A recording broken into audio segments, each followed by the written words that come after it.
اور مجھے اجر یعنی ثواب کی اتنی ہی ضرورت ہے جتنی تمہیں۔ یہاں بات واقعی بہت دلچسپ ہو جاتی ہے۔ میرا مطلب ہے آج کل ہم پوری دنیا میں ایلیٹسٹ لیڈرشپ دیکھتے ہیں۔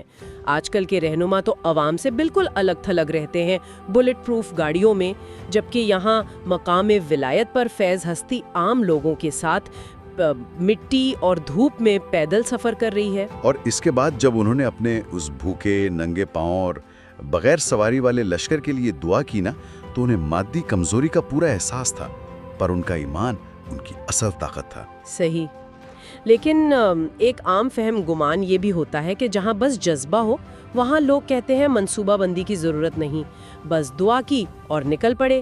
لیکن بدر کے میدان میں ایسا نہیں ہوا تھا، ہے نا؟ بالکل نہیں ہوا تھا۔ ابو سفیان نے تو اپنا قافلہ بچا لیا تھا، اور اس نے ابو جہل کو واپس جانے کا پیغام بھی بھیجا کہ ہم بچ گئے۔ اچھا، تو وہ واپس کیوں نہیں گیا پھر اگر قافلہ بچ گیا تھا؟ بس وہی غرور اور ضد۔ ابو جہل نے کہا ہم 3 دن بدر میں رکیں گے، اونٹ ذبح کریں گے، جشن منائیں گے تاکہ پورا عرب ہم سے ڈرے۔ یعنی یہ ایک قسم کی سائیکولوجیکل ڈیٹرنس یا اپنی ایگو کی بات تھی؟ جی، اس نے 950 افراد پر مشتمل فوج کو محض اپنی ایگو کے لیے آگے بڑھایا۔ دوسری طرف جب یہ خبر مدینہ کے لشکر کو ملی تو پیغمبر نے اپنے صحابہ سے مشورہ کیا۔ وہ مشورہ والا حصہ بہت اہم ہے۔ مہاجرون اور انصار کا رد عمل کیسا تھا؟ مہاجرون میں سے مقداد ابن الاسود اور انصار میں سے سعد ابن معاذ کے جوابات تاریخی تھے۔ انہوں نے واضح الفاظ میں کہا کہ ہم موسیٰ علیہ السلام کی قوم کی طرح نہیں ہیں جو کہیں کہ آپ اور آپ کا رب جا کر لڑیں۔ زبردست۔ انہوں نے کہا ہم آخری دم تک آپ کے ساتھ لڑیں گے۔ صحیح، لیکن اسٹریٹجی کے حوالے سے حباب ابن المنذر کا بھی تو ایک بڑا اہم جنگی مشورہ تھا۔ ہاں، خباب نے دریافت کیا کہ یہ جو ہم نے قیام کیا ہے کیا یہ کوئی وحی ہے، کوئی فرمان ہے یا محض جنگی چال ہے؟ اور جب بتایا گیا ہے کہ جنگی چال ہے تو فتح کا راز اس مشورے میں چھپا تھا جو انہوں نے دیا۔ خباب نے مشورہ دیا کہ آگے بڑھ کر پانی کی چشموں یعنی ویلز کے پاس قیام کیا جائے، اپنا ایک چشمہ بھر لیا جائے اور باقی بند کر دیے جائیں تاکہ دشمن پانی کو ترسے۔ کیا بات ہے! مطلب تپتے صحرا میں دشمن کی ریسورسز کٹ آف کر دیں، اور اس مشورے کو فوراً قبول بھی کر لیا گیا۔ اگر ہم اس کو بڑے پس منظر میں دیکھیں تو عظیم ترین روحانی رہنما ہونے کے باوجود کسی نے خود کو عقیل کل نہیں سمجھا، نو اٹ آل نہیں سمجھا۔ صحیح بات ہے۔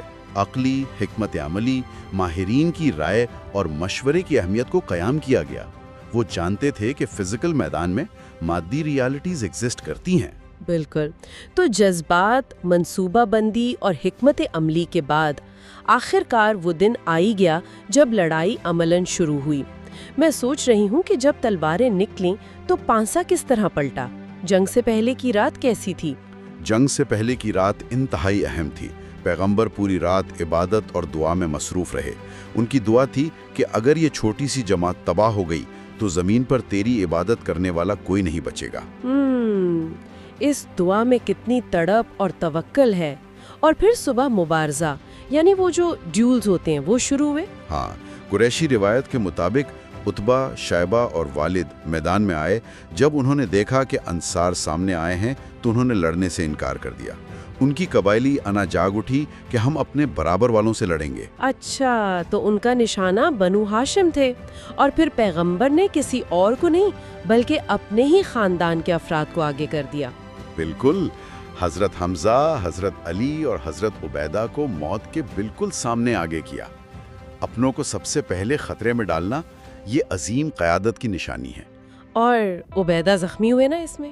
جی، عبیدہ شدید زخمی ہوئے، اور ان کی شہادت کا واقعہ بڑا جذباتی ہے۔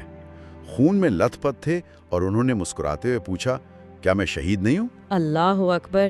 یہ یقین انسان کو حیران کر دیتا ہے۔ اچھا، دوسری طرف دشمن کی وفاداری کی کیا حالت تھی؟ وہ ابو البختری کا کیا واقعہ ہے؟ ابو البختری کا کردار بہت سبق آموز ہے۔